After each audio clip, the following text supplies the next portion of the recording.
feel like I've got a lot of football left in me, and with the players that will surround me here, I think that we could do some great things, and I'm truly excited to be part of this family now, and look to be a part of this family for the long term, and excited to get back on the football field and play. Here comes one of the greatest quarterbacks in NFL postseason history. Kurt Warner was pure magic tonight. Let's shock the world! Warner takes, back to throw, fade, left side Fitzgerald, he got it! We're going to the Super Bowl! Give them that gold jacket. They go to the Hall of Fame.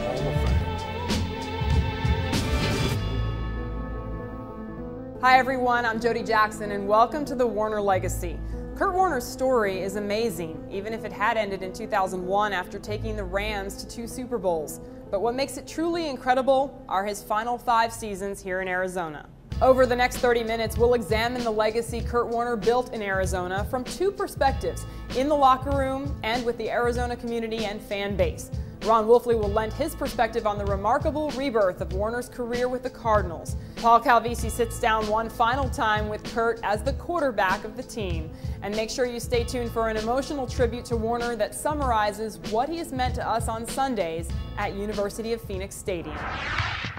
Kurt Warner came to Arizona in 2005. That year he started 10 games and helped the Cardinals to the #1 ranked passing offense in the league, a first for the franchise.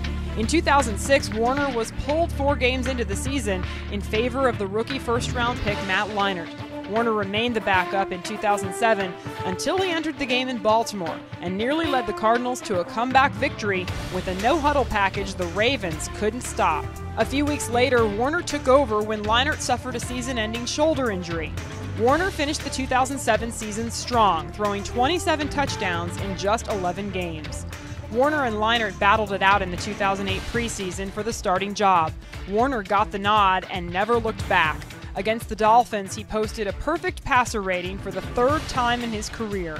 Warner rewrote the Cardinals' record books, winning the first division title since 1976 and leading the team on a magical playoff run that resulted in an appearance on the NFL's greatest stage. In 2009, Warner signed a new 2-year contract as the Cardinals set out to defend their NFC title. Warner continued to play like a quarterback in the prime of his career, defeating the talented Minnesota Vikings, clinching another NFC West title, and turning in an epic 5-touchdown performance against the Packers in the NFC wildcard game. It was a shining moment in his final appearance at University of Phoenix Stadium. Kurt Warner changed the Arizona Cardinals, not just on the field, but in the locker room. Paul Calvisi takes a look at how Warner's words and actions set a shining example for the Cardinals.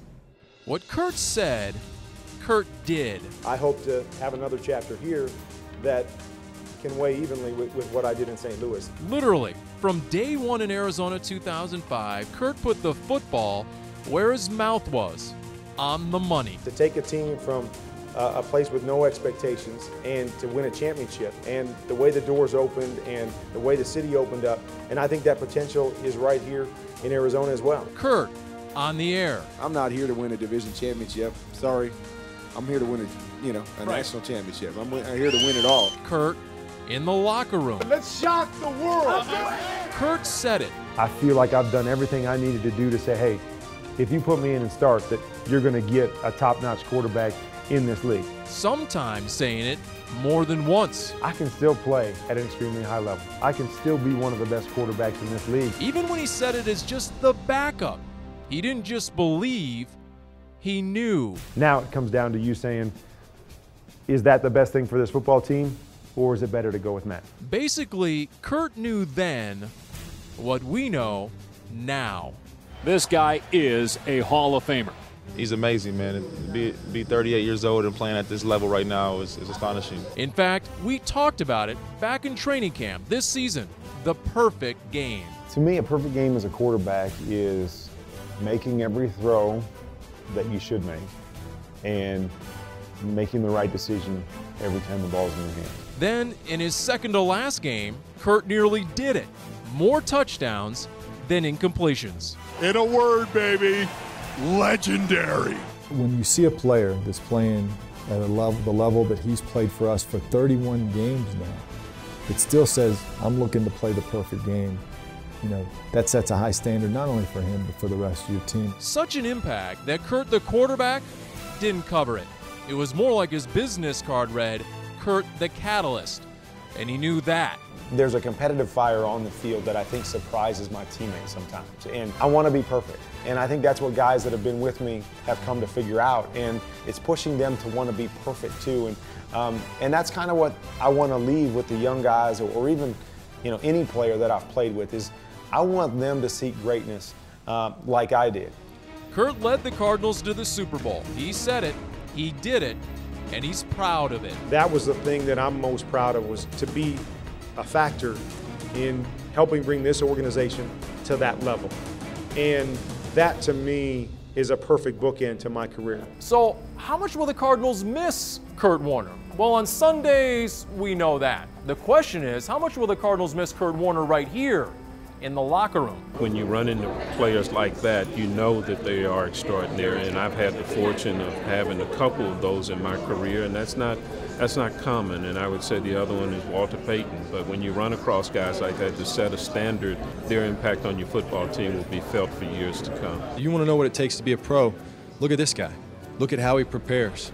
Look at how he studies. Look at how he competes every day. It's not just what Kurt did or said, it's what he left behind. I wasn't a guy that wanted to talk a lot, because I always feel like the less you say, the more people hang on to what you say. But what I hope I left was an ideal or an example of how you do things and how you do them with excellence. Because remember, what Kurt said before this season? The reason I play football is because I believe I was born to play. Looking at us, Kurt was foreshadowing, saying then what he's doing now. If I wasn't playing football for a living, I would be dad and minister.